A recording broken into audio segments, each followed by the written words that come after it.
வணக்கம். நீங்கள் பார்க்கிறது மறுபக்கம் நியூஸ். இன்றைய முக்கிய செய்தி: எரிபொருள் பெறுவதற்கான QR கோட் தொடர்பான பிரச்சனையால் வாகன உரிமையாளர்கள் பலர் மோட்டார் வாகன போக்குவரத்து திணைக்களத்தை நோக்கி படையெடுக்க தொடங்கியுள்ளனர். இந்த நிலைமை ஏன் உருவானது? மக்கள் ஏன் நேரடியாக திணைக்களத்திற்கே செல்கிறார்கள்? அதிகாரிகள் என்ன கூறுகின்றனர்? முழு விவரம் இன்றைய செய்தியில் பார்க்கலாம்.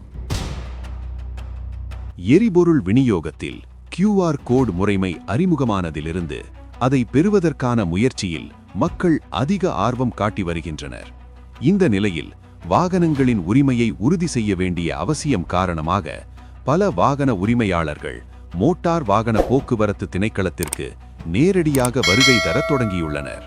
ஒரு உயரதிகாரி தெரிவித்ததாவது: கடந்த சில நாட்களாக திணைக்களத்திற்கு வருகை தரும் மக்களின் எண்ணிக்கை கணிசமாக அதிகரித்துள்ளது. மக்கள் நினைப்பது என்னவென்றால் QR கோட் பெற திணைக்களத்தில் பதிவு செய்ய வேண்டும் என்பது. ஆனால் அதிகாரிகள் இதை தெளிவுபடுத்தியுள்ளனர்.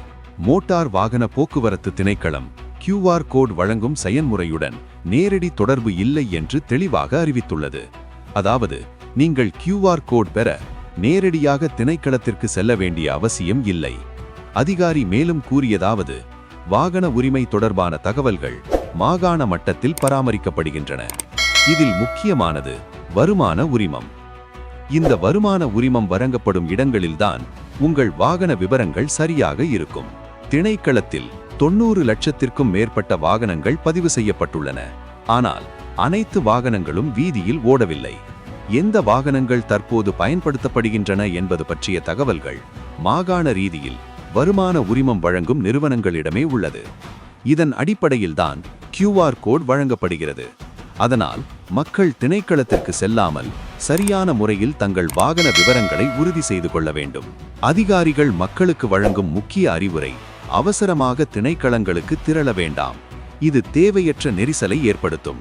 மேலும் சரியான தகவல் இல்லாமல் சிலர் தவறான இடங்களுக்கு சென்று நேரமும் முயற்சியும் வீணாகிறது. அதனால் QR கோட் பெறுவதற்கான சரியான வழிமுறைகளை அதிகாரப்பூர்வ அறிவிப்புகள் மூலம் மட்டும் பின்பற்றுங்கள்.